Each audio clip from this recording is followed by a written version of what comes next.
ini asal memang kami terutama adanya hoax karena bahkan di kebun tidak bapaknya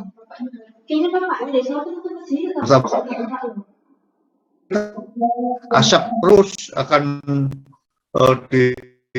dikeluarkan dalam jumlah yang sangat besar sekali. Kadang-kadang sampai 1 bulan ini kasus-kasus asap ini naik turun cukup mengganggu sekali, terutama di daerah Sumatera dan di Kalimantan. Kalau di Jawa tidak begitu. Ya, ini mengganggu transportasi darat, transportasi udara, kecelakaan di sungai juga banyak sekali, ya, banyak sekali. Ada yang tumburan kapal dan lain sebagainya. Itu yang problem yang berkaitan dengan salah satu faktor alam yang jelas terkena dampak itu misalnya mengenai kabut asap yang banyak sekali di Sumatera, tapi untuk beberapa tahun ini tidak muncul gangguan terhadap transportasi, gangguan terhadap kesehatan, terutama ini mengenai kesehatan pernapasan, ya, ke pulmo, ke sistem pernapasan yang seringkali terdapat satu fenomena-fenomena yang berkaitan dengan masalah gangguan pulmo itu, sehingga orang seringkali sebelum masalah COVID itu menggunakan masker, ya. Tapi sekarang masker menjadi satu hal yang umum sekali. Dulu pakai masker itu agak unik dan orang tidak begitu respect. Tidak begitu respect. Ada beberapa teman yang dari Korea itu selalu rajin kalau ada asap itu menggunakan masker ini seperti satu kondisi yang tidak lazim, ya. Sehingga di akhiran waktu lihat anak-anak sekolah tidak pakai masker, kenapa berani di antara asap itu tidak menggunakan masker. Kemudian aktivitas juga seringkali mengalami gangguan yang berkaitan dengan transportasi dan berkaitan dengan aktivitas-aktivitas yang dilakukan di luar ruangan, itu tentu mendapatkan dampak berkaitan dengan masalah asap ini sendiri. Ini fenomena saya sengaja angkat karena satu hal yang banyak sekali didapatkan, itu merupakan satu hal yang rutin, ya, fenomena rutin berkaitan dengan perilaku dari manusia. Karena kalau peristiwa alam saja itu peristiwa-peristiwa yang dikaitkan dengan masalah ekologis, ya. Tapi kalau nanti sudah menyangkut masalah aktivitas manusia, itu yang dikatakan sebagai problem lingkungan, ya. Problem lingkungan adalah satu problem yang dikarenakan aktivitas manusia. Salah satu contoh yang berkaitan dengan hal tersebut adalah masalah asap ini, ya, masalah asap. Kenapa ada asap? Karena ada pembakaran. Kenapa ada pembakaran? Karena orang mau mendapatkan satu lahan, ya, supaya lahan itu bersih untuk bisa dimanfaatkan, dicoba melalui proses pembakaran. Ini sebetulnya satu hal yang sudah dilakukan dari zaman prasejarah, bukan hanya sekarang, tapi dari zaman dulu. Perusakan-perusakan yang menyebabkan satu problem lingkungan itu dikarenakan adanya pembakaran. Dengan pembakaran, pemakaian api, itu untuk apa sebetulnya? Untuk perkebunan, untuk pertanian, untuk pengembalaan, ya, untuk pengembalaan. Jadi karena adanya proses pembakaran, kemudian nanti akan ada tunas baru yang muncul. Pada saat tunas baru itu muncul, pada saat itulah datang hewan-hewan buruan. Jadi zaman dari waktu yang sudah lama sekali itu sudah dilakukan proses pembakaran itu sendiri. Dan ini munculnya orang mulai merusak lingkungan itu kapan sebetulnya? Dulu ada masa-masa yang dikatakan sebagai manusia di dalam alam, ya, manusia di dalam alam itu manusia yang ada di tengah-tengah alam, meskipun dia mengadakan eksploitasi, tapi alam itu bisa memulihkan sendiri karena populasi manusia belum begitu banyak, sehingga alam itu mendapatkan satu kondisi semula tanpa dipengaruhi oleh aktivitas yang dilakukan oleh eksploitasi manusia. Tapi karena kemudian makin lama makin banyak populasinya, apa-apa yang dikerjakan oleh manusia itu makin luas, sejalan dengan pergerakan dari sistem pengembalaan maupun sistem pertanian, sehingga lama-lama lingkungan hutan itu menjadi rusak, ya, lingkungan. Di mana yang rusak itu yang pertama sekali, problem ini munculnya di Timur Tengah. Peradaban manusia itu dimulainya dari Timur Tengah. Seperti kalau kita membaca zaman-zaman prasejarah seperti masa Babilonia, ya, masa Babel, kerajaan-kerajaan yang ada di daerah Irak, di daerah Iran, itu mulai peradaban dimulai dari situ, kemudian terus berkembang. Dan kalau kita telusur ulang, di mana dulu pertanian itu demikian maju dan pertanian demikian berkembang, dusun pertama, pasar pertama itu terdapatnya di Timur Tengah, bukan di Amerika maupun di Eropa, tapi terdapatnya di Timur Tengah. Kalau ditelusur, daerah-daerah yang dulu pertaniannya demikian bagus, itu sekarang sudah menjadi gurun, ya, sudah menjadi padang pasir. Ini yang mengingatkan orang untuk hati-hati dengan sistem-sistem pertanian yang demikian membuat kondisi lingkungan itu berubah dengan demikian drastis. Kemudian kalau kita coba untuk terapkan hal itu di Indonesia sekarang, sebetulnya ini sedang berlangsung ini proses-proses intensifikasi dari sistem pengembalaan pertanian itu sedang berlangsung di Indonesia, ya. Kalau dulu hutannya banyak di Kalimantan, di Sumatera, di Jawa, itu sekarang sudah mulai dirombak, ya, yang tadinya hutan kemudian dirombak menjadi kebun. Kemudian setelah nanti di dalam proses atau di dalam sistem perkebunan itu lama-lama nanti akan menjadi satu lahan yang steril. Ini yang nanti mengarah ke bentuk-bentuk yang disebut dengan gurun, ya. Nanti akan ada padang pasir. Kemudian kalau kita melihat daerah yang sudah menjadi padang pasir itu sedih sekali, tidak ada lagi didapatkan di situ kehidupan yang menopang satu hal-hal yang berkaitan dengan masalah biotik. Mungkin itu sebagai satu hal yang bisa mengingatkan kita. Problem yang lain misalnya adalah masalah lingkungan yang berkaitan dengan populasi. Dengan populasi manusia itu demikian banyaknya manusia yang terdapat di muka bumi ini, terutama Cina itu sudah angkanya di atas miliar.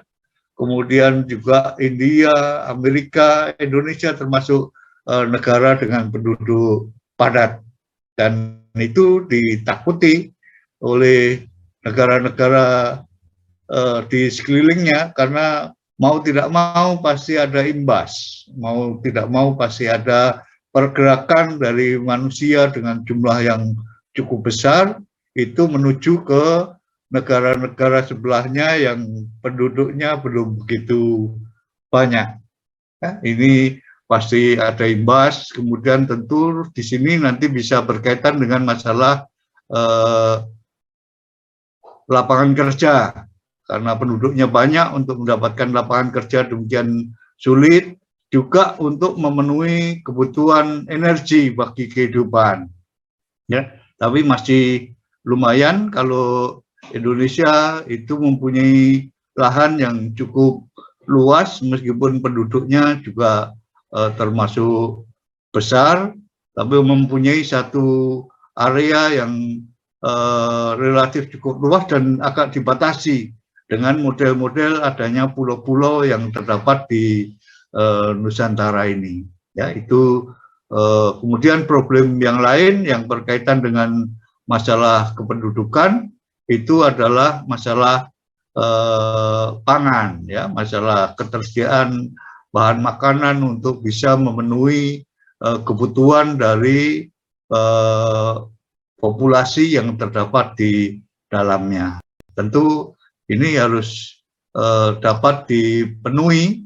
Kalau nanti tidak dapat dipenuhi akan jadi problem bagi keberadaan manusia itu sendiri, ya. Dan ini terdapat di beberapa tempat, dan problem-problem yang berkaitan dengan masalah populasi itu seringkali sangat menyedihkan sekali, tragis, seperti beberapa yang sampai sekarang masih tidak bisa ditangani dengan bagus, yang masuk ke Indonesia dari daerah Afghanistan, ya, dari Afghanistan itu masuk ke Indonesia menjadi pengungsi, tapi sampai di Indonesia juga tidak dapat disalurkan dengan bagus oleh UNHCR, sehingga menjadi problem dan ini jadi masalah. Demikian juga dengan Pakistan, demikian juga dengan negara-negara di Amerika Latin yang banyak sekali meninggalkan untuk menuju ke daerah-daerah yang relatif lebih bisa memberikan jaminan kehidupan. Kemudian masalah yang lain adalah masalah bencana, ya. Masalah ini sudah berulang juga, yang kemarin di berita itu ada jutaan yang mati, ya. Masalah banjir itu adalah masalah di mana-mana di seluruh dunia itu mengalami proses-proses yang dikatakan sebagai proses banjir itu. Tapi kalau yang mati disebabkan banjir itu sampai jumlahnya ribuan, itu adalah masalah yang serius betul dan harus diberikan tanggapan.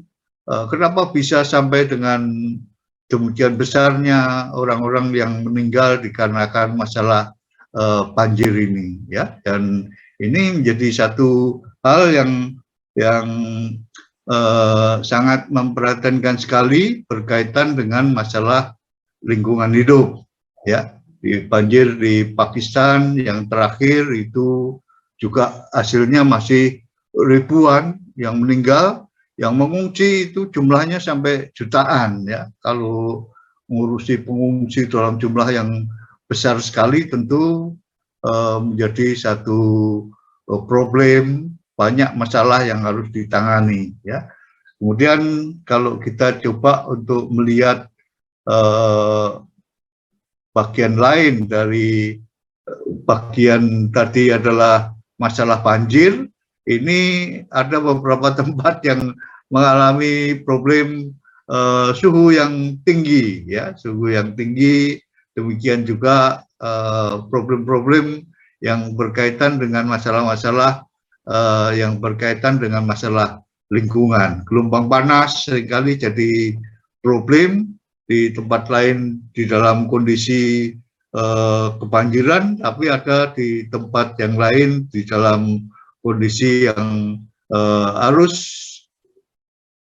mengalami kesulitan dikarenakan gelombang panas yang dirasakan, ya. Kemudian ini antara panas dan dingin itu seringkali menjadi satu problem-problem yang berkaitan dengan masalah kehidupan yang harus dihadapi oleh manusia. Ini di tempat kita masalah banjir itu juga menjadi problem yang terus-menerus, ya. Kalau di Palembang itu ada genangan, itu tidak menjadi masalah karena memang kita dekat sekali dengan masalah-masalah air ini, ya. Ketinggian di tempat tinggal kita itu juga tidak begitu tinggi dengan permukaan air laut, sehingga seringkali ada istilah pasang surut, ya. Ada istilah pasang surut.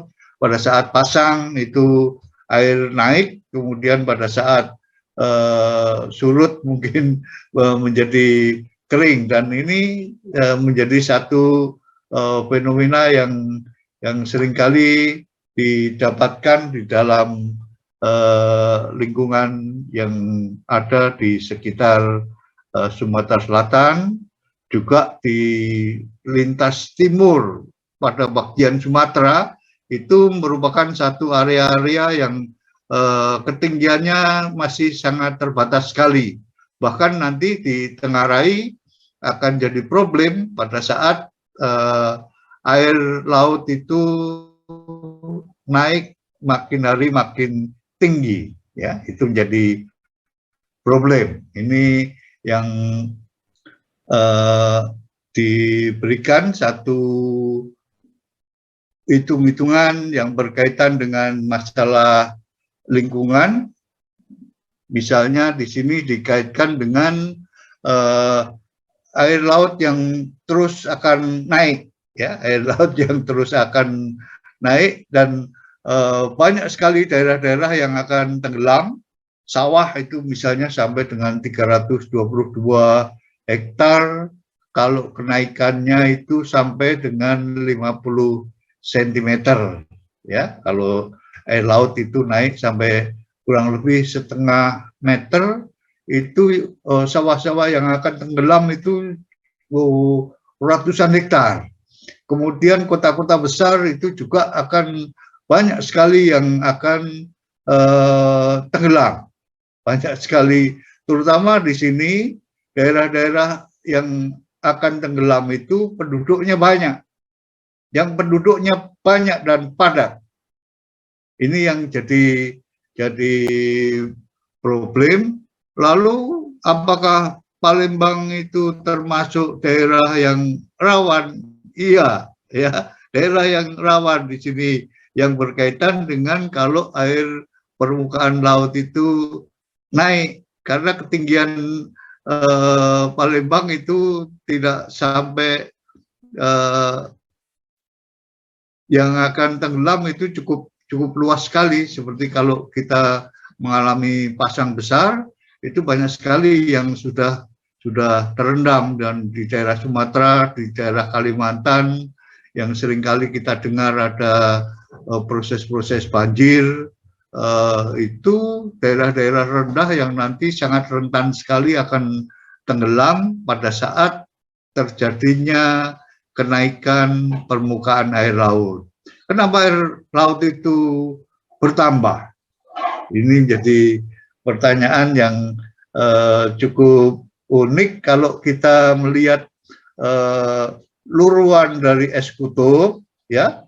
Kutub yang esnya terus melebur, turun, dan dari batu menjadi air, itu akan menambah permukaan air laut. Dan kalau kita bayangkan kalau airnya banyak di bumi ini, seperti kita membayangkan ada bola tenis, ya, bola tenis yang dipusingkan, bola tenis yang dipusingkan itu kalau bola tenis itu basah, itu akan terdapat konsentrasinya di bagian tengah. Bola itu kalau dipusingkan dan bola itu basah, airnya akan di tengah. Artinya apa?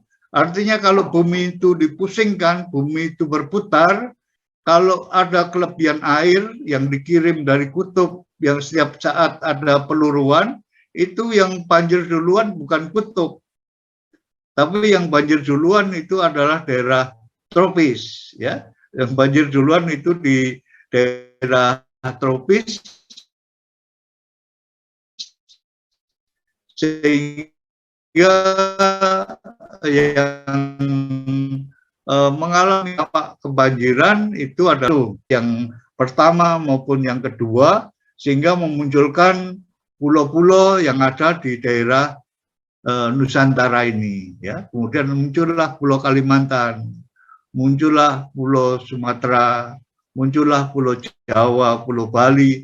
Karena apa? Karena adanya luruan dari es dan ada banjir yang cukup besar, sehingga menenggelamkan beberapa area yang tadinya menjadi daratan, itu dirubah menjadi laut. Seperti Laut Jawa itu dulu masih gabung Sumatera, Jawa, dan Kalimantan.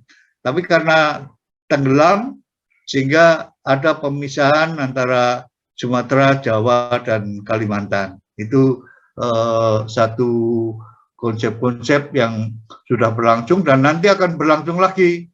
Nanti akan berlangsung lagi yang menyebabkan satu proses secara alami terjadinya proses penenggelaman beberapa tempat yang diprediksi ini sampai dengan 100 tahun. Tapi kelihatannya berlangsungnya lebih cepat ini. Untuk naik ke 0,5 meter itu berlangsungnya lebih cepat.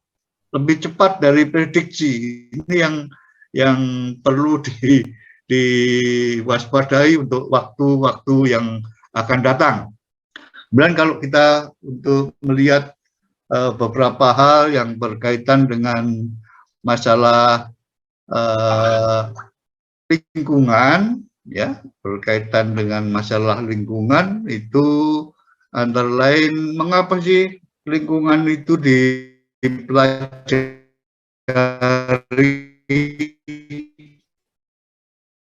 ya.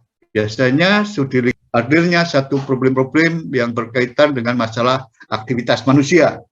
Kemudian kalau kita coba untuk mengkaji studi lingkungan itu selalu didukung oleh beberapa ilmu pengetahuan yang terlibat di dalamnya. Ini yang menyebabkan masalah lingkungan itu adalah masalah yang sifatnya seperti kotak sampah. Apa saja masuk, disiplin apa saja bisa masuk. Ekonomi masuk, yang seringkali menjadi pertimbangan utama manusia itu adalah aktivitas yang berkaitan dengan landasan ekonomis, efisiensi. Kemudian masalah teknik juga masuk, ya. Makin hari orang menggunakan teknologi untuk bisa jawab apa yang menjadi kebutuhan dan peningkatan kemampuan manusia. Ya, misalnya kalau panas ya pakai AC. Tapi kalau sudah pakai AC, nanti ruangannya menjadi dingin. Kita tahu bahwa setiap kali ruangan itu menjadi dingin, setiap kali membuang sampah panasnya keluar, ya. Jadi kalau kita naik mobil dengan AC dingin, itu sebetulnya ada polutan yang dikeluarkan dari dalam mobil itu keluar ke bagian di lingkungan sekitarnya. Jadi sebetulnya dengan teknologi itu seringkali menyebabkan satu fenomena lingkungan yang baru. Setiap teknologi akan dijawab dengan teknologi berikutnya. Dan ini tidak pernah selesai. terus-menerus berlangsung demikian. Masalah hukum juga berkaitan dengan masalah lingkungan, ya, ini banyak sekali hal-hal yang berkaitan dengan masalah penyelesaian masalah biologis yang bisa berkaitan dengan masalah lingkungan hidup. Demikian juga masalah yang berkaitan dengan problem-problem kehidupan, terutama di sini masalah kesehatan, ya, kesehatan medical itu juga dipengaruhi dan masuk ke dalam studi yang berkaitan dengan masalah lingkungan hidup itu sendiri. Kemudian kalau tidak ada keterlibatan manusia, itu yang dikatakan sebagai sistem alam atau ekologi, ya, sistem alam atau masalah ekologis itu tidak ada kaitan sama aktivitas manusia. Jadi kalau sistem alamnya sudah mengatur demikian, ada bentangan di daerah belahan bumi, ada daerah tropis, ada daerah subtropis, ada daerah kutub, itu adalah sistem alam yang sudah berlangsung dengan demikian. Ya, mungkin kita yang ada di daerah tropis ini sangat bersyukur sekali karena mendapatkan satu pasokan air yang rutin didapatkan pada setiap tahun, ya, sepanjang tahun itu kita ada masa-masa kemarau, ada masa-masa penghujan, dan setiap kali siklik ini berlangsung secara terus-menerus memenuhi menjadi kebutuhan hidup dari yang tinggal di daerah tropis misalnya. Ini tidak dirasakan dengan yang tinggal di daerah kutub, ya. Di daerah kutub untuk melihat matahari saja tidak bisa dilakukan secara rutin, dan itu kadang-kadang ada fenomena-fenomena yang unik dari sistem alam. Kemarin pada tanggal 21 September bulan ini, beberapa hari yang lalu, itu edaran matahari berada di daerah pas di Khatulistiwa. Ya, peristiwa itu pada 21 Maret, pada 21 September, nanti 21 Juni, selalu ada pergeseran-pergeseran rutin berkaitan dengan masalah posisi bumi terhadap matahari. Sehingga melalui fenomena ini didapatkan masalah sistem alam yang terus mengadakan pengaturan-pengaturan di dalam proses kegiatan atau aktivitas secara ekologis. Secara ekologis ini juga ada sistem alam yang sangat bagus sekali di daerah tropik. Misalnya untuk memenuhi kebutuhan-kebutuhan hidup, itu ada ketersediaan hutan misalnya, ya, di beberapa tempat itu mempunyai ekosistem yang berbeda dengan ekosistem yang terdapat di daerah tropis. Daerah kutub misalnya di daerah temperata itu berbeda dengan di daerah tropis. Tropis mempunyai spesifikasi, terutama sekali yang didapatkan di sini adalah hutan hujan tropis. Ya, hutan hujan tropis itu merupakan area yang spesifik sekali yang terdapat di sistem alam kita, sehingga seringkali Indonesia dikatakan sebagai jamrut Khatulistiwa karena di Indonesia ini masih banyak sekali hutan yang didapatkan di daerah tropis.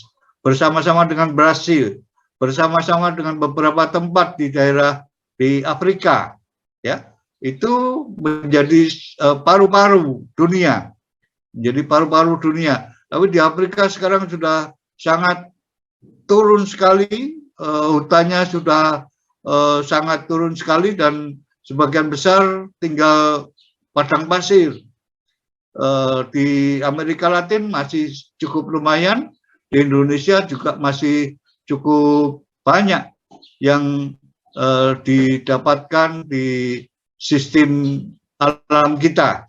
Hutan di tempat kita masih cukup bagus, tapi di Tengah ini mendapatkan satu tekanan yang kuat sekali untuk dirombak dan digeser kedudukannya menjadi daerah yang berbahaya. Ya, ini yang perlu diwaspadai betul, sehingga bagaimana menjaga supaya sistem alam yang terdapat di negeri kita itu bisa dilestarikan dengan sangat bagus, karena ini menjadi topangan bagi sistem dunia secara keseluruhan.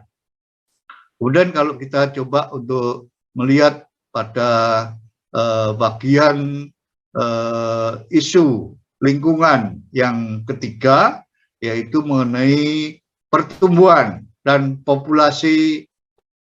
Ini juga menjadi satu faktor yang penting sekali, di mana tadi sudah disebutkan populasi menjadi satu bagian faktor pembatas juga untuk masalah lingkungan, karena populasi yang besar itu menjadi satu tekanan bagi satu daerah. Cina misalnya, yang jumlahnya sampai dengan miliar lebih, itu harus mengadakan satu pemenuhan kebutuhan hidup yang cukup besar sekali dengan sistem sosial yang diurus oleh negara. Ini menjadi satu faktor mengenai pertumbuhan populasi.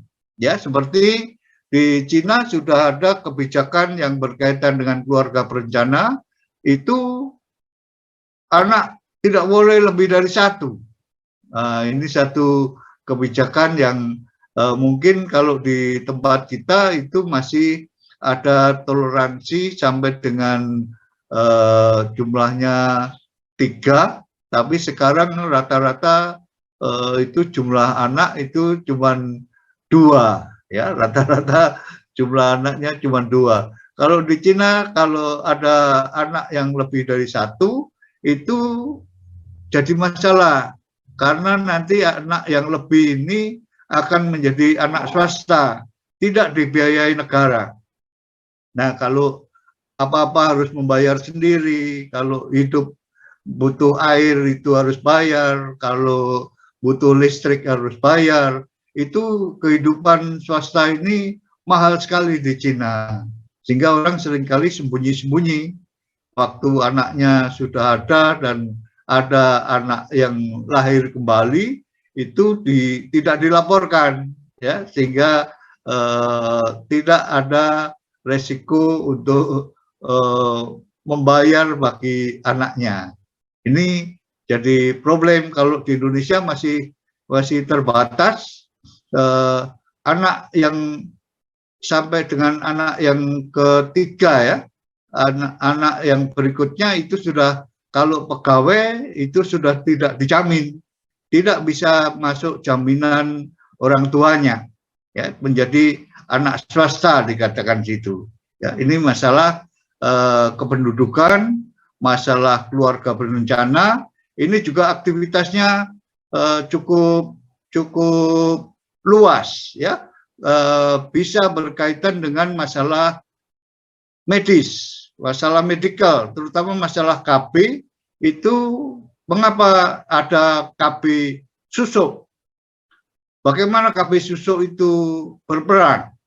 Ya, bagaimana susuk itu bisa berpengaruh dalam sistem?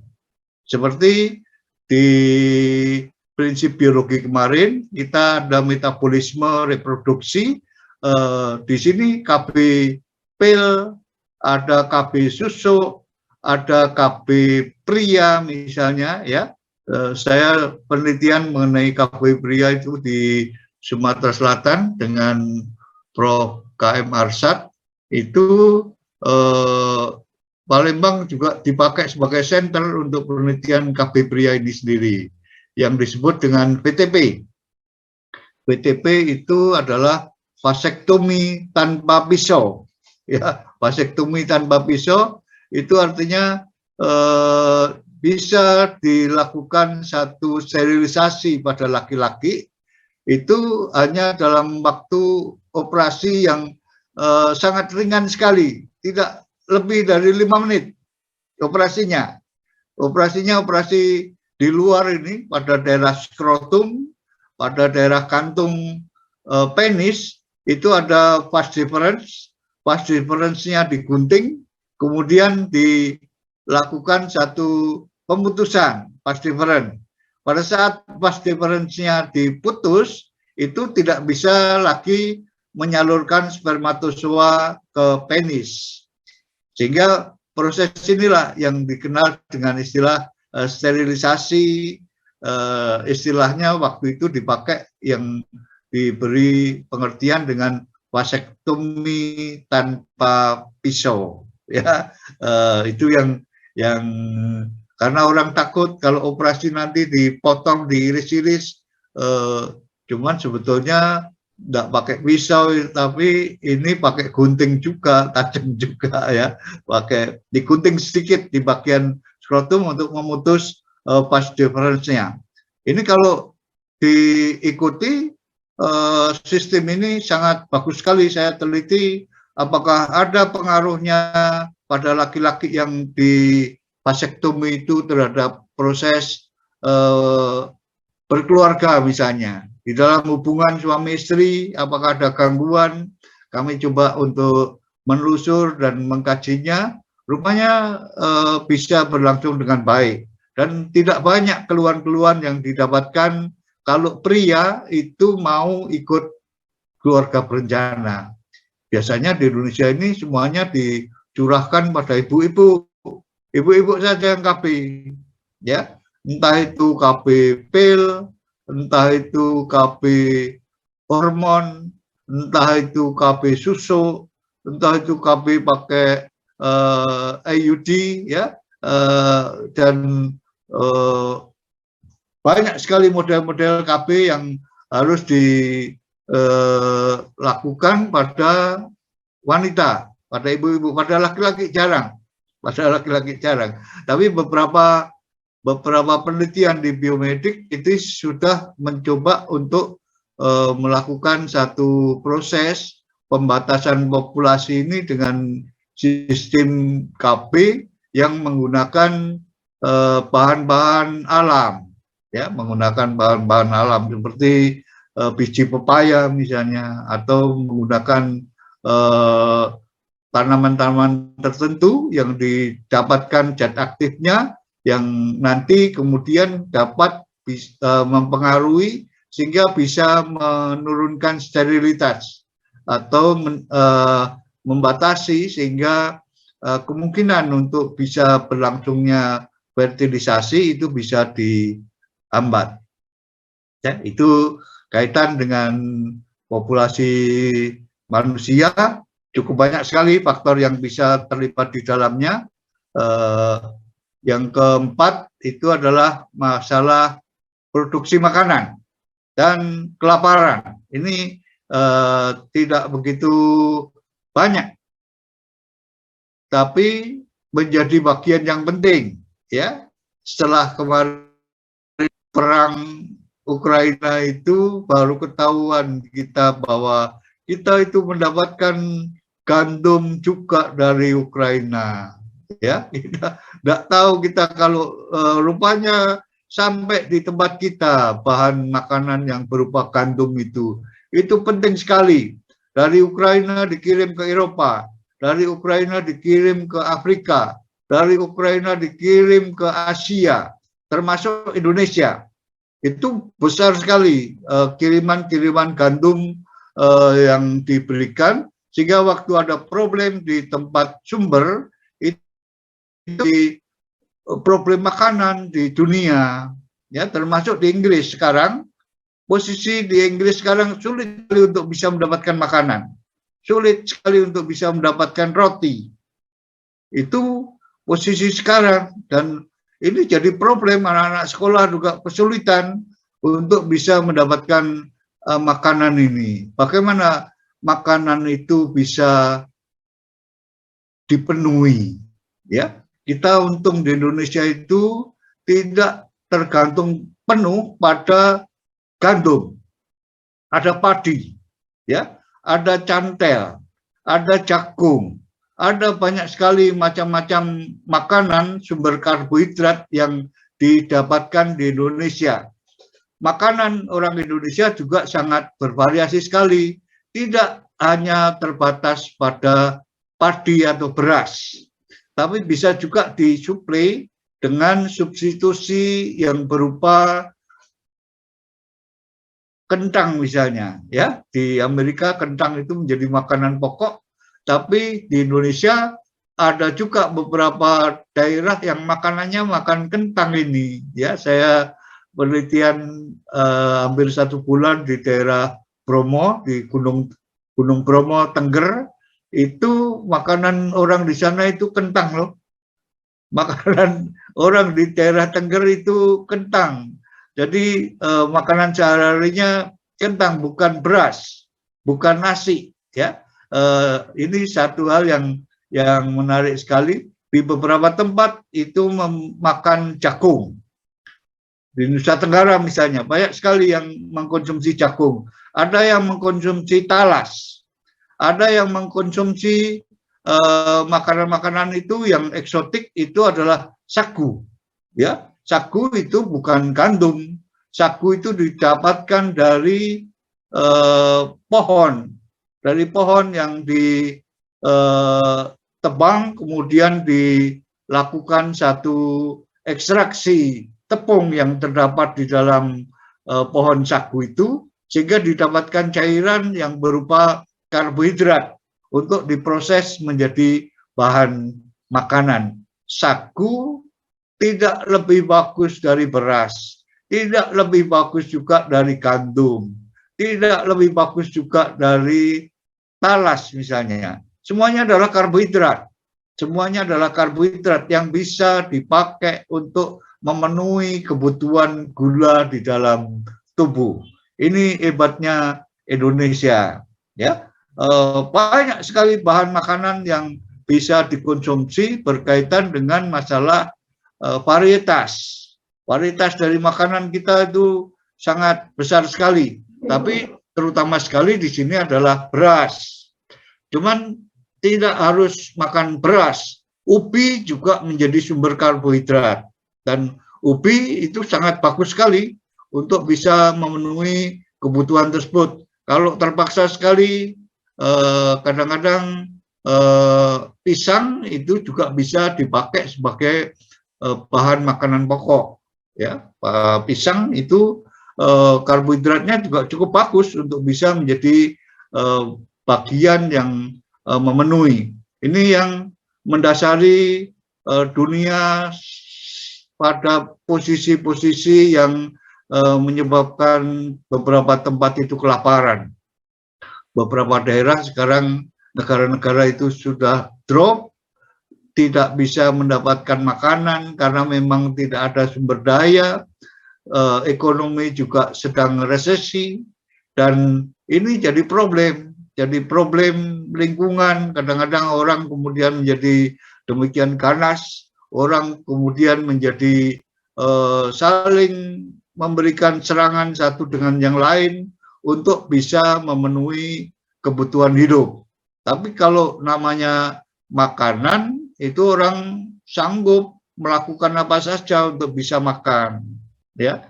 Itu yang menjadi problem. Dan apakah produksi makanan ini bisa dipakai untuk kita belajar sebetulnya apa sih yang perlu diperlukan untuk memenuhi kebutuhan makanan kita, ya. Ini misalnya, apakah bisa makanan itu kemudian disubstitusikan ke dalam mikrobia, sehingga nanti ada pertanian yang disebut sebagai pertanian mikrobia atau pertanian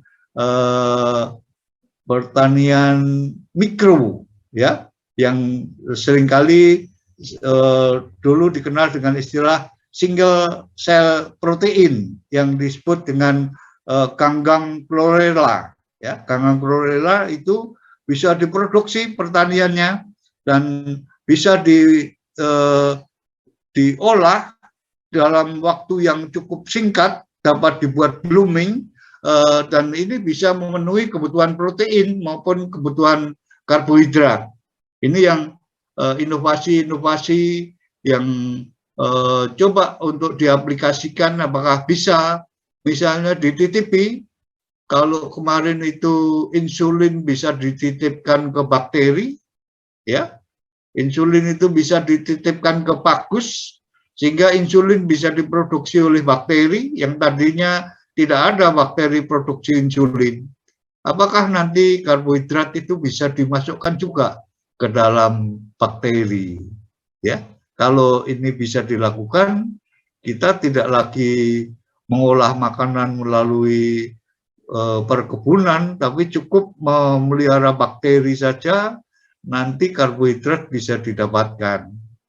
Ini inovasi-inovasi yang mungkin untuk masa depan dicoba untuk mengadakan pendekatan-pendekatan.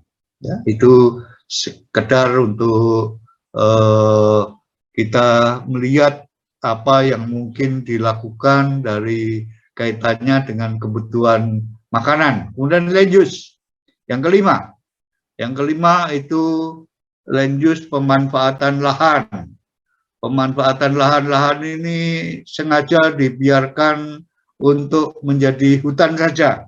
Ya, lahan ini akan dirombak, nanti akan dijadikan satu lapangan terbang misalnya, ya, untuk menjadi bandara, ya.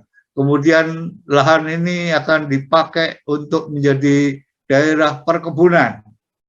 Lahan ini akan dipakai menjadi daerah-daerah yang berkaitan dengan wisata misalnya, ya. Land use menjadi satu masalah pokok, ini kuat sekali karena tekanan terhadap lahan itu cukup kuat sekali dari kepentingan manusia. Kadang-kadang lewat tinjauan ekonomi, kadang-kadang lewat tinjauan teknik, kadang-kadang lewat tinjauan-tinjauan yang lain, seperti kemarin kasus yang berlangsung masalah lingkungan disoroti, yaitu mengenai bendungan Wadas yang di daerah Purworejo, ya. Di daerah Wadas katanya masalah lingkungan hidup itu harus diperhatikan. Mau membangun bendungan untuk apa? Bendungan itu dipakai untuk memenuhi kebutuhan pertanian di daerah di sekitar situ. Untuk membangun bendungan mau pakai batu. Batu itulah yang mau diambil dari daerah Wadas tersebut untuk bisa digunakan sebagai bagian dari pemakaian waduk. Kemudian diprotes orang, kemudian dilakukan satu negosiasi untuk bisa mendapatkan satu nilai-nilai yang kira-kira nanti bisa menjadi solusi bagi semuanya, sehingga ada solusi yang saling baik bagi kedua belah pihak. Ini yang problem-problem yang seringkali muncul antara land use, ini daerah transmigrasi, ini daerah Swaka Margasatwa. Di Sumatera sering ini ada problem antara manusia dengan hewan liar, ya, problem antara gajah sama transmigran.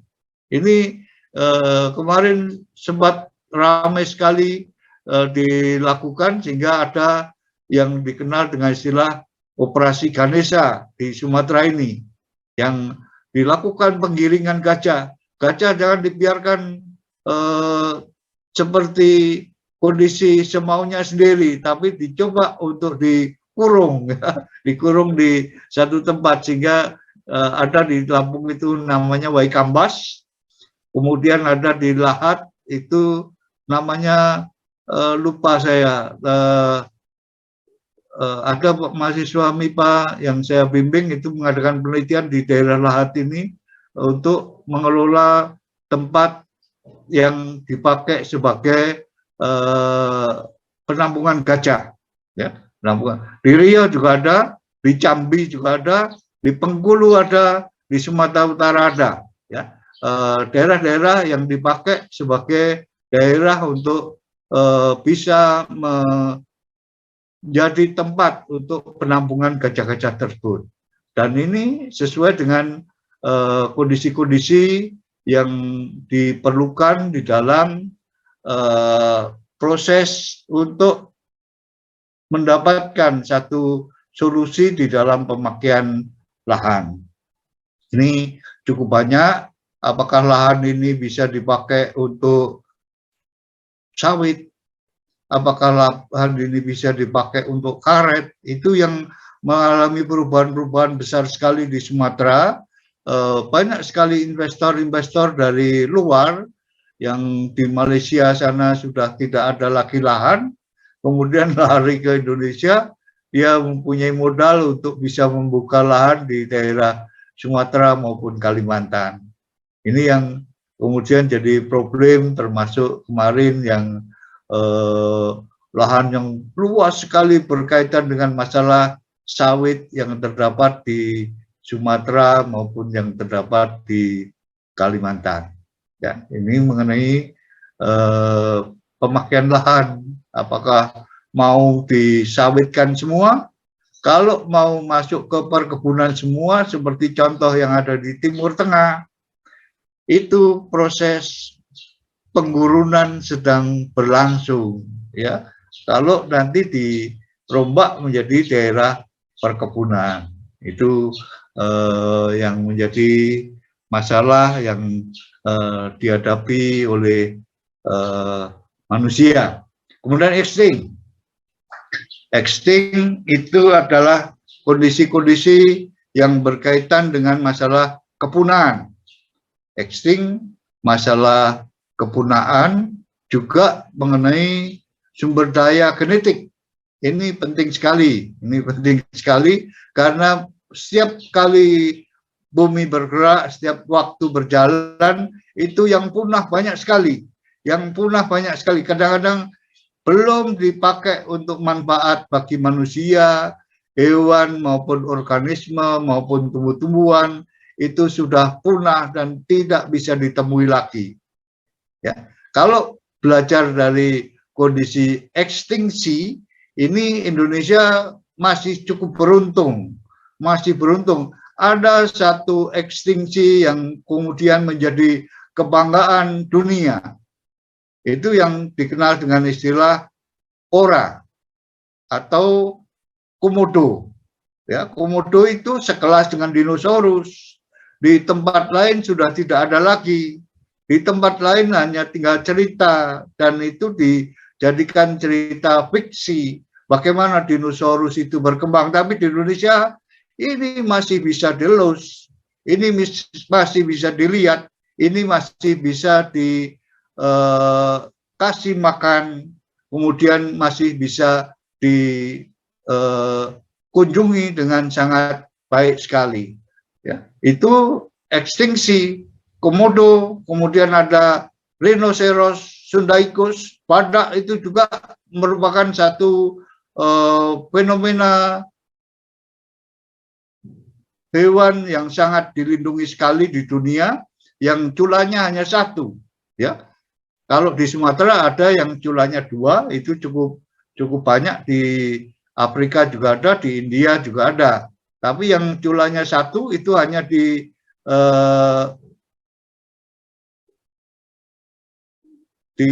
daerah Ujung Kulon, ya, di daerah Ujung Kulon yang disebut sebagai rhinoceros, itu karena sangat eksotik dan ini sangat dilindungi sekali. Dan kemarin ada hewan-hewan yang sekelas ini dari Sumatera yang kemudian mau dipakai sebagai jamu, dijual, dibawa beberapa kontainer sampai 6 kontainer binatang sangat dilindungi yang mau dikirim ke luar negeri, ditangkap di Lampung, diperoleh hewan-hewan itu dari Sumatera. Hewan apa itu? Yang kemarin dimasukkan ke media. Itu hewan-hewan Sumatera yang sekelas dengan komodo, sekelas dengan rhinoceros, yang punya sisik yang bisa membentuk seperti bola, itu namanya terenggiling. Ya, terenggiling ditengarai bisa dijual mahal sekali. Kemudian terenggiling itu di nama latinnya Manis javanicus. Ya, terenggiling itu dipakai sebagai obat kuat, dipercayai, diyakini bahwa itu bisa dijual mahal sekali sehingga ditangkapi dari Sumatera. Ya, itu sekelas dengan komodo, sekelas dengan badak, termasuk eksotik yang ada di Sumatera masih banyak, tapi sangat dilindungi dan itu ditangkapi dan mau dijual. Ini yang perlu diwaspadai. Bekantan di Kalimantan itu eksotik. Kemudian ada yang eksotik di Sulawesi, itu misalnya anoa. Yang eksotik juga itu adalah burung maleo, ya, di Sulawesi, tidak ada di tempat lain. Demikian juga untuk di daerah Maluku ada bermacam-macam burung yang eksotik seperti kakatua raja. Kemudian di Irian itu banyak sekali hewan-hewan eksotik yang sangat bagus sekali, misalnya adalah cendrawasih. Ini tidak hanya cendrawasih, ada juga burung-burung lain yang sangat dilindungi di belahan bumi kita, dan Nusantara termasuk sebagai laboratorium yang sangat bagus sekali untuk memelihara hewan-hewan yang sangat eksotik tersebut. Ya, ini sangat dilindungi dan sangat mendapatkan perhatian dari masyarakat dunia. Sampai Pangeran Charles pun sanggup datang ke Jambi kemarin itu, ya, beberapa waktu yang lalu datang dia ke Jambi untuk melestarikan, peliharalah hutanmu Indonesia, supaya organisme yang terdapat di dalamnya itu bisa berkembang dengan baik. Ya. Dan itu sangat diharapkan sekali dari apa yang sudah didapatkan di lingkungan kita. Kemudian genetic resource itu maksudnya adalah masalah yang berkaitan dengan masalah sumber daya genetik. Sumber daya genetik seperti apa sebetulnya? Ada beberapa sumber daya genetik yang mampu dipakai untuk menjawab kasus COVID misalnya. Ya, COVID itu pakai apa menjawabnya? Mungkin nanti ada sumber daya genetik yang bisa dipakai untuk menjawab problem tersebut. Sumber daya genetik inilah yang aneh dan banyak sekali didapatkan di dunia, di Indonesia termasuk, yang belum diketahui. Ya, seperti orang Jepang senang sekali belajar ke Indonesia, misalnya, kenapa makanan kamu bisa menjadi enak sekali? Itu karena ada sumber daya genetik yang terdapat di dalam bumbu-bumbu yang terdapat di dalam makanan spesifik Indonesia, misalnya. Kecap salah satunya. Kenapa kecap mempunyai satu spesifikasi? Karena ada mikrobia yang terdapat di dalamnya yang dikembangkan dan itu sifatnya adalah eksotik. Ya, khas sekali. Ada terasi, misalnya caluk atau terasi, itu juga eksotik, ada sumber dayanya. Ada minuman-minuman yang beralkohol yang eksotik juga, ya, yang terdapat di dalam minuman yang khas daerah yang dikembangkan di beberapa tempat seperti di daerah Sumatera Utara, di daerah Sulawesi Utara, di Bali, di Jawa, maupun ada di daerah Pasundan, di Jawa Barat, di Kalimantan juga ada. Itu sumber daya genetik yang didapatkan di dalam minuman-minuman spesifik. Ya, itu termasuk sumber genetik, sumber daya genetik yang sangat khusus sekali, ya, seperti misalnya Prem Bali, misalnya lagi ada Tua yang ada di Sumatera Utara, ya, itu dikasih kayu, nira itu dikasih kayu, kulit kayu, sehingga kulit kayu yang mengandung mikrobia dengan sumber daya genetik spesifik itu bisa mengadakan fermentasi sehingga memunculkan satu minuman yang spesifik. Ya, ini banyak sekali. Di Jepang juga ada istilahnya disebut sebagai sake. Dan itu menjadi minuman kebanggaan orang Jepang untuk bisa dipakai sebagai minuman kehormatan yang diberikan khusus untuk orang-orang yang istimewa, itu ya. Yang di Indonesia banyak sekali contoh-contoh yang berkaitan dengan masalah tersebut. Kemudian yang ketujuh itu sumber daya energi. Sumber daya energi ini juga jadi problem. Ini sedang jadi problem masa sekarang ini. Apakah mau pakai sumber energi dari minyak? Apakah mau pakai sumber energi yang berasal dari batu bara? Apakah mau pakai sumber energi yang murah, yang banyak didapatkan di lingkungan kita, yaitu sumber daya matahari, ya, solar. Sumber energi juga bisa diperoleh dari angin. Sumber energi bisa juga diperoleh dari air misalnya, ya, di proses yang menghasilkan listrik di Indonesia itu bermacam-macam. Ada yang diperoleh dari air, ada yang diperoleh dari angin, ada yang diperoleh dari matahari, ada juga sumber daya listrik yang diperoleh dari solar, ya, dari minyak, demikian juga dari batu bara. Nah, sekarang ini jadi problem karena sumber daya minyak itu agak terbatas karena ada beberapa konflik di Rusia, kemudian pasokan energi itu dibatasi sehingga orang sulit untuk bisa mendapatkan minyak. Akhirnya batu bara Indonesia diminta untuk dikirim ke beberapa negara di Eropa. Ini keuntungan bagi Indonesia, ya.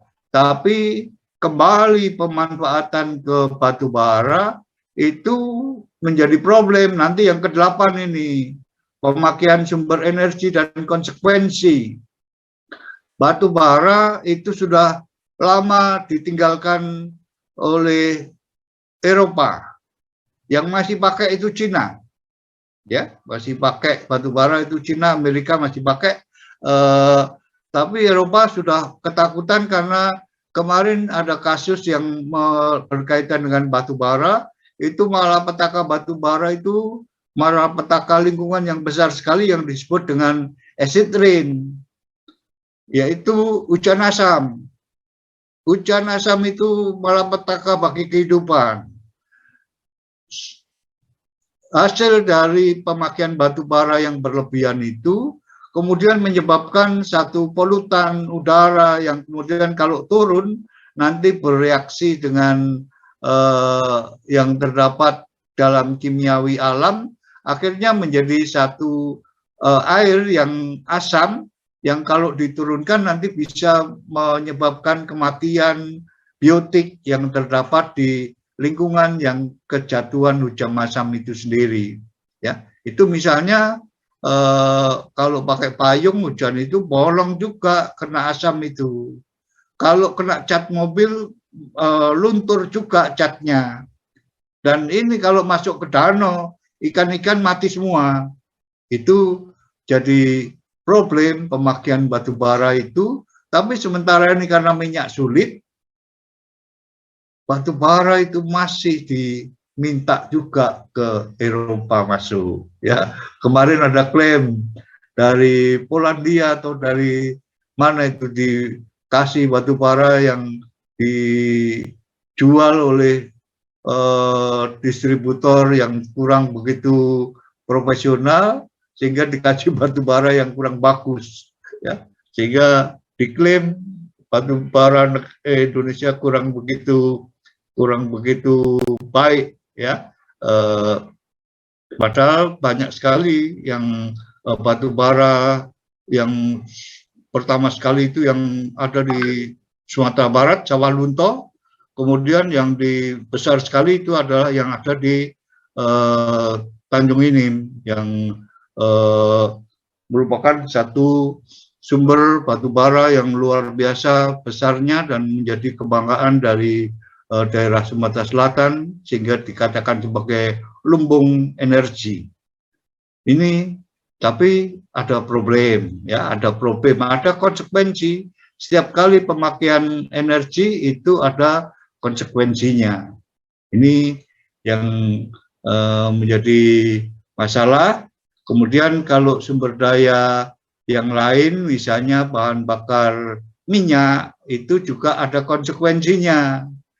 Pemakaian minyak itu ada konsekuensinya juga, seperti Pelaju dan Sungai Kerong itu adalah satu tempat-tempat penyulingan minyak yang model lama. Tempat penyulingan model lama ini masih ada kandungan PB di situ, ya, masih ada kandungan PB plumbum di dalam minyaknya, sehingga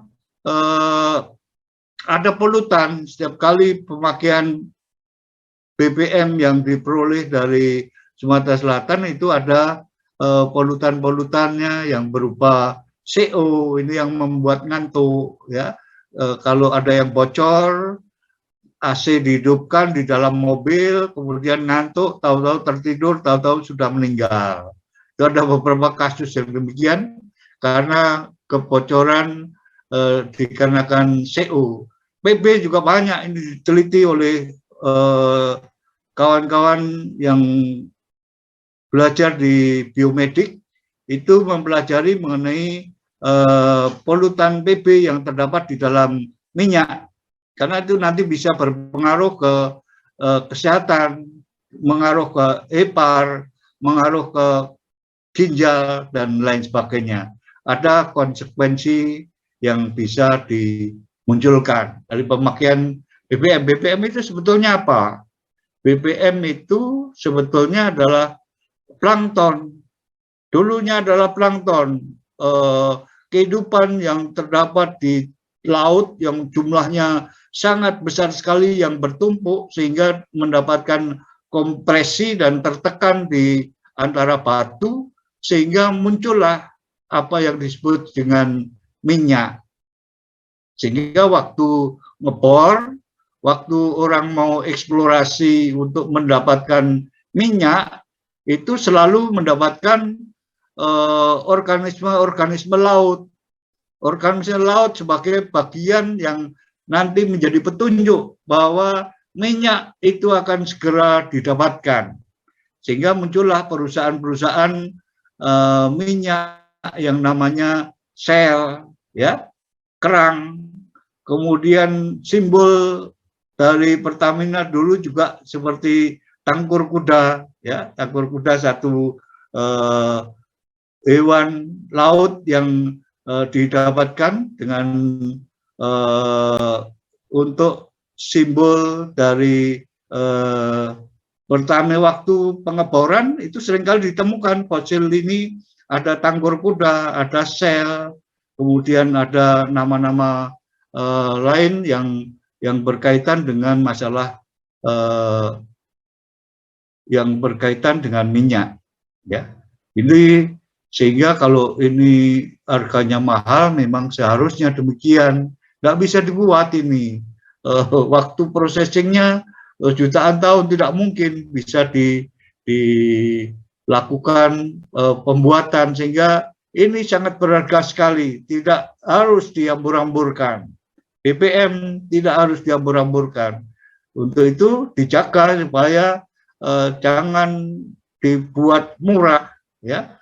Harus dibuat mahal, supaya orang bisa menghargai bahwa ini satu ciptaan yang luar biasa, yang merupakan satu sumber daya, dikatakan sebagai sumber daya fosil, sama dengan batu bara, sama dengan pada batu bara. Kemudian yang nomor 9 itu adalah yang tidak dapat diperbarui seperti tadi ya, seperti bagian dari nomor 8, sumber daya energi dan konsekuensinya, kemudian sumber daya mineral dan sumber daya yang tidak dapat diperbarui, termasuk adanya fosil maupun adanya batu bara, itu adalah yang tidak dapat diperbarui.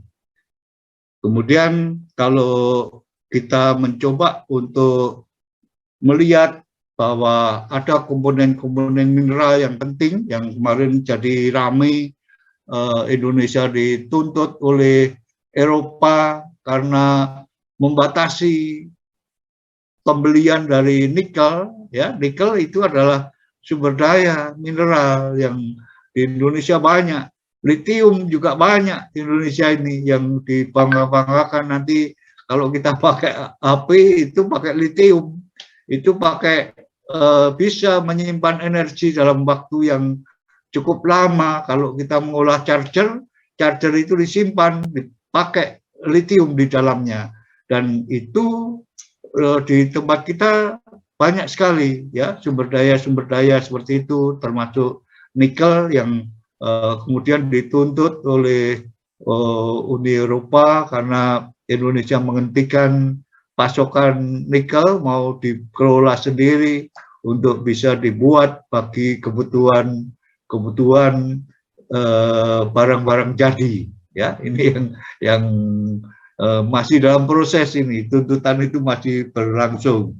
Kemudian yang ke-10 itu mengenai sumber daya air. Ini penting, ya, penting sekali. Satu lagi yang penting sekali di energi, kembali ke energi tadi, yang belum dan masih dalam proses untuk pembuatan itu adalah sumber daya nuklir. Sumber daya nuklir itu pernah saya dari tahun 70-an, tahun 80-an saya ketemu dengan orang-orang Jepang yang mengadakan penelitian di daerah Karimun Jawa. Saya penelitian mengenai burung-burung di daerah Karimun Jawa, antara Pulau Jawa dengan Pulau Kalimantan itu ada 27 pulau di tengahnya. Salah satunya saya meneliti burung di situ, datang orang Jepang yang mengadakan penelitian juga di daerah tersebut. Apa yang diteliti? Dia penelitian, senang sekali orang-orang menyambutnya.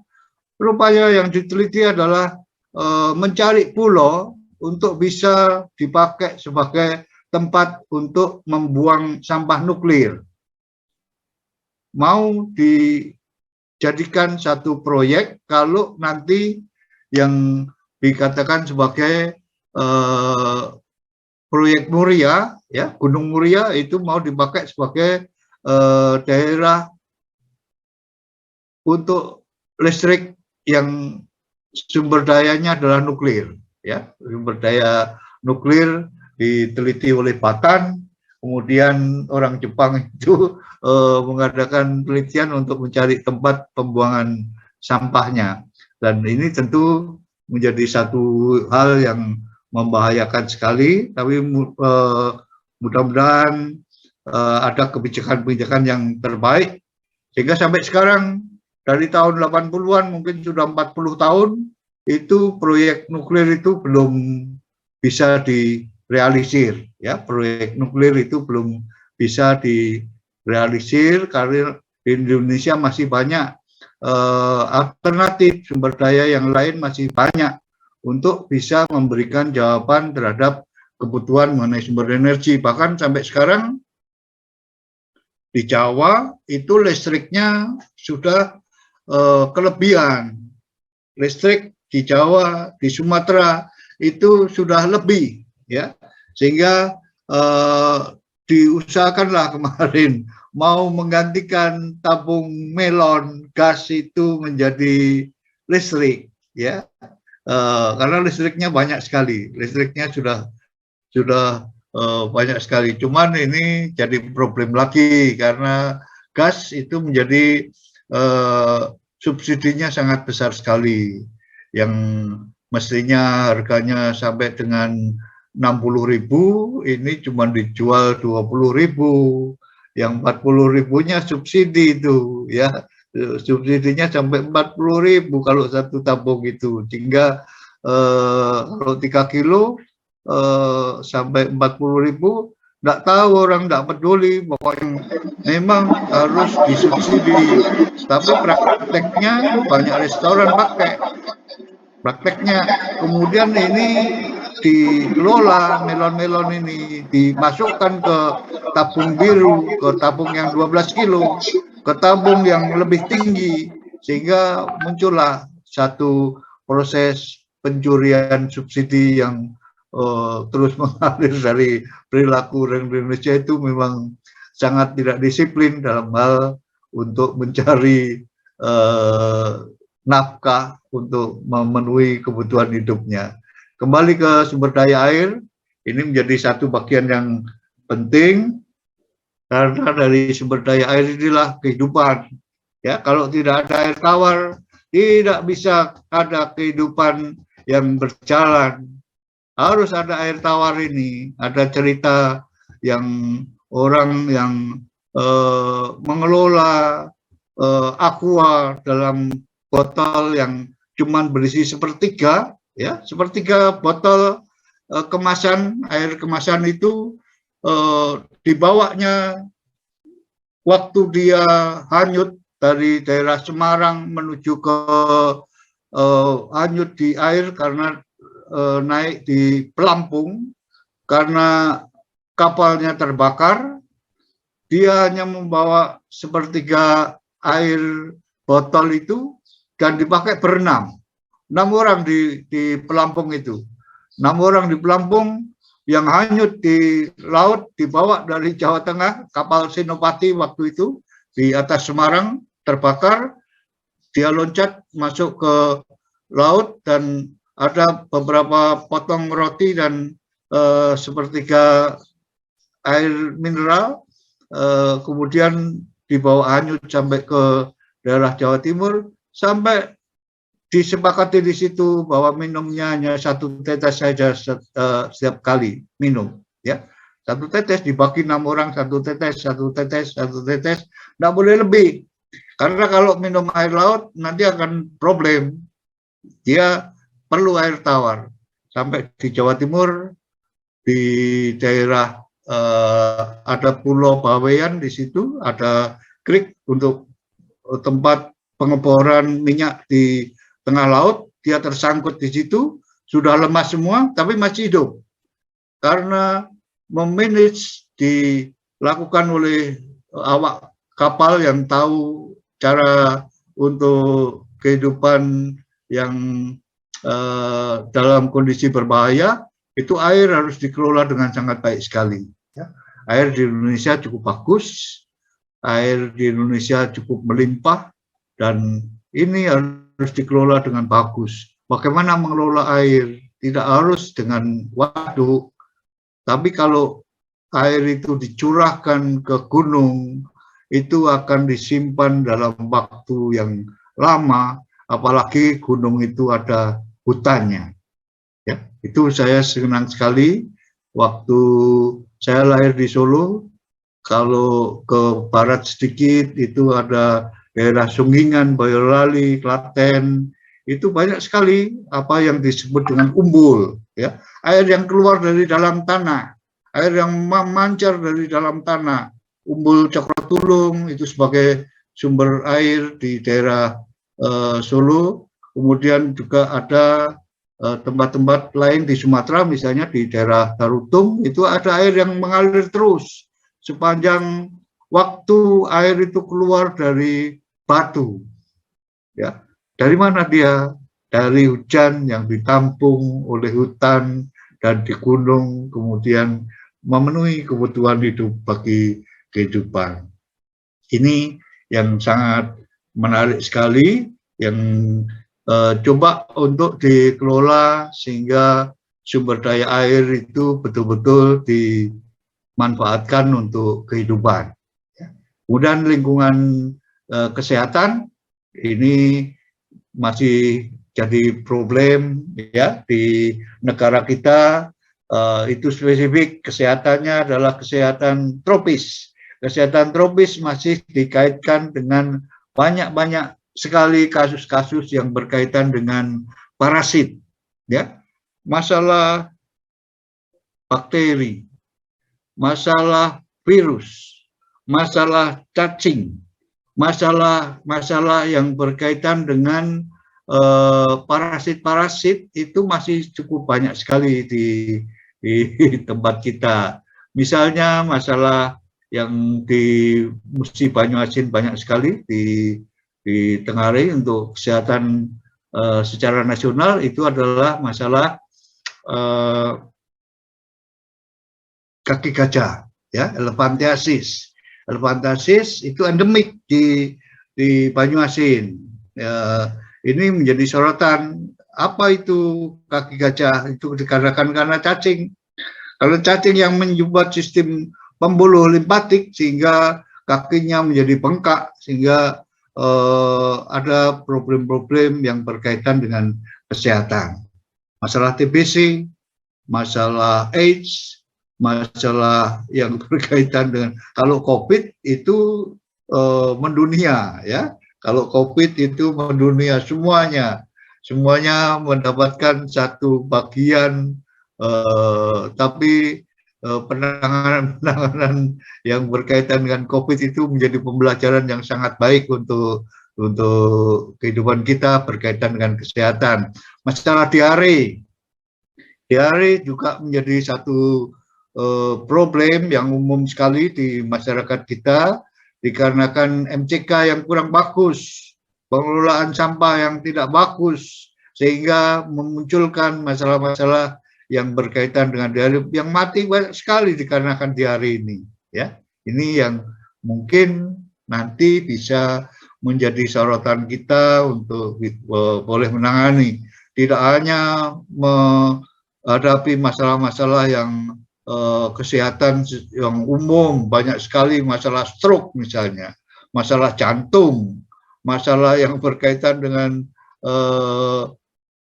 misalnya gangguan-gangguan yang berkaitan dengan masalah sirkulasi dan lain sebagainya. Ya, ini semua menjadi problem kesehatan dan lingkungan kita, dan mungkin ini menjadi sorotan yang cukup bagus untuk bisa kita jadikan kajian untuk belajar di kedokteran.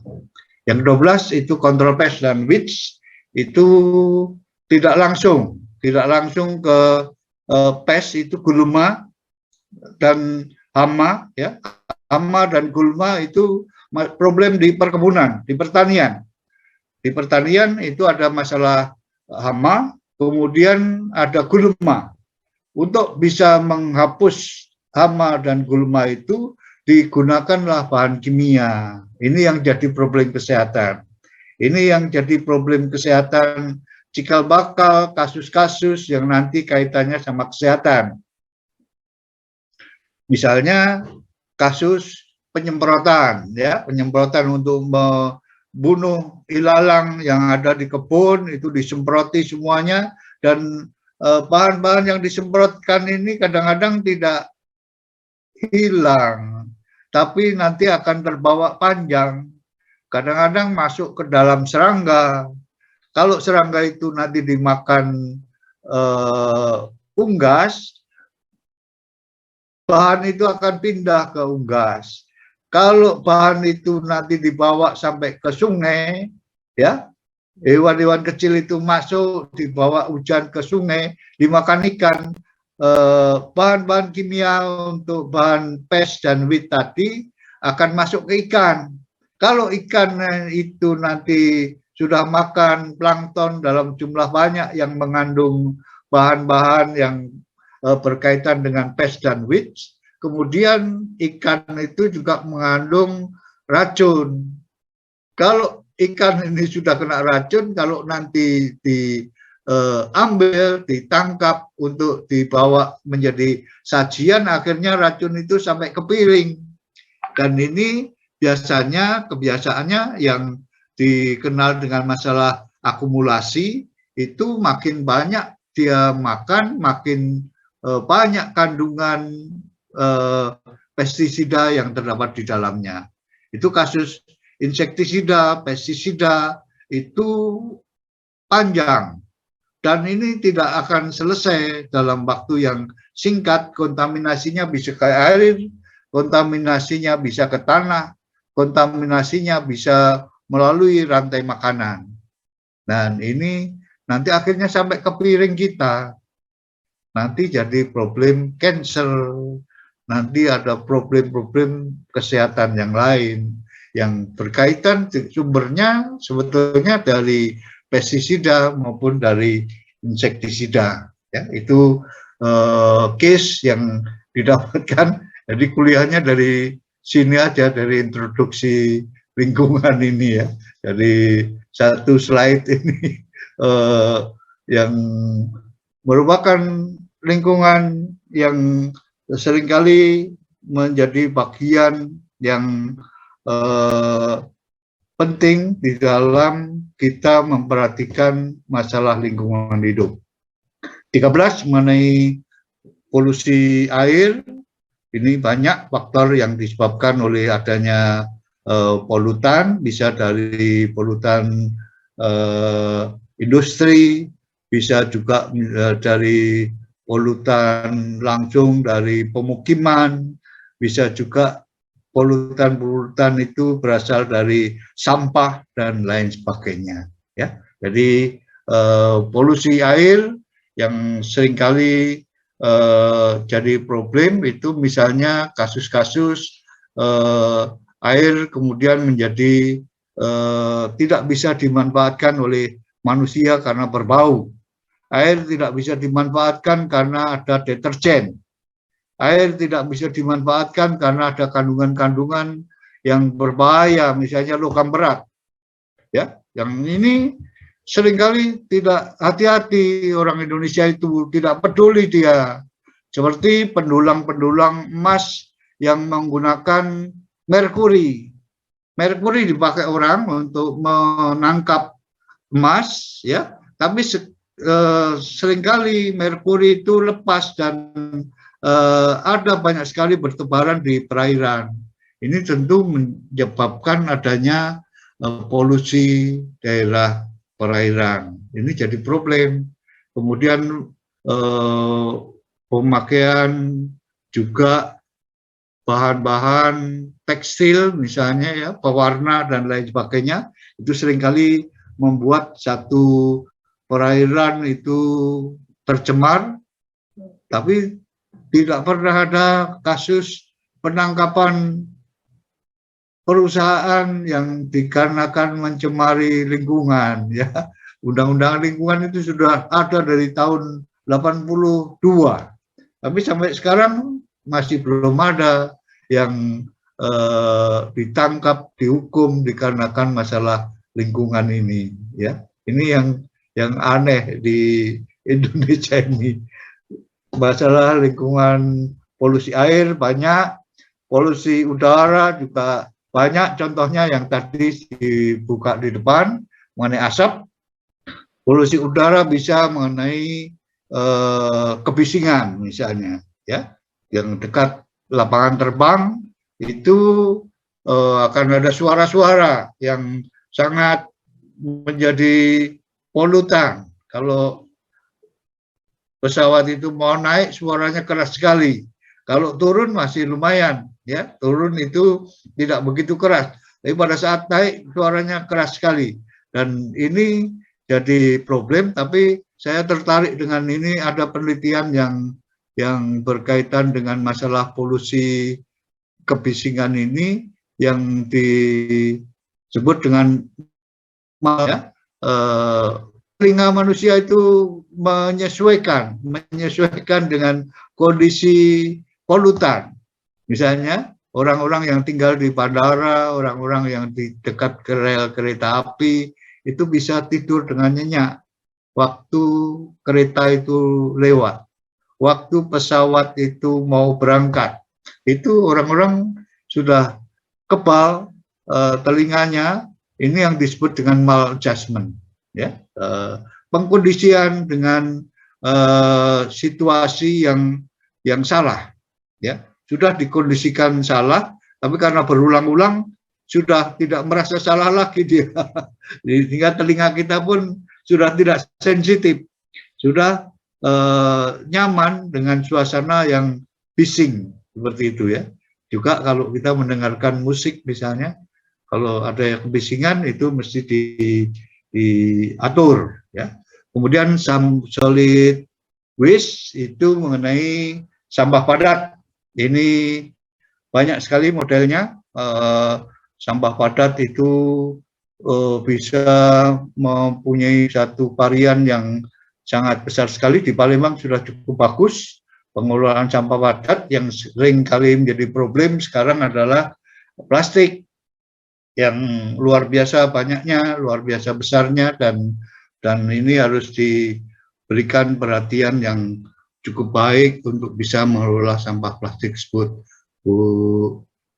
Menteri Lingkungan yang juga sedang mempromosikan mengenai pengelolaan sampah plastik ini di G20, terutama untuk botol-botol plastik supaya dibuang secara spesifik. Juga sampah seperti alat elektronik itu ada tempatnya sendiri, ya. Setiap kali dituliskan di situ tidak bisa dibuang sembarangan ini. Kalau kita punya HP, punya radio, punya barang-barang elektronik itu harus dibuang di tempatnya secara khusus. Ini belum begitu diperhatikan oleh masyarakat kita. Mungkin itu ya sebagai pengantar saya mengenai masalah biologi lingkungan. Di bawah itu ada masalah-masalah berkaitan dengan ini, nanti bisa dibaca sendiri. Antropogenik misalnya, sistem yang terdapat di alam dan seterusnya, nanti bisa dibaca mengenai konservasi biodiversitas, kemudian masalah sumber daya, masalah perubahan iklim, ya, ini sudah umum sekali, banyak didapatkan. Masalah hukum lingkungan, masalah greenhouse gas, ya, fenomena rumah kaca, bagaimana pengaruhnya, apakah itu disebabkan oleh faktor-faktor polutan seperti CO2, kemudian apakah ada unsur-unsur lain yang berkaitan, sehingga ada selubung seperti kita di dalam mobil kena sinar, itu kalau tidak ada AC panas sekali. Seperti itulah selubung yang tercipta pada saat kita di dalam selubung itu seperti di rumah kaca, ya, sehingga menjadi panas sekali. Ini yang menyebabkan es yang terdapat di kutub itu kemudian menjadi mencair. Masalah polusi cahaya, polusi suara, dan seterusnya. Mungkin itu, saya nanti kuisnya bisa dilihat di e-learning, tapi saya juga bisa kirimkan itu lewat chat. Kalau mau dilihat, saya akan tuliskan di sini, nanti bisa di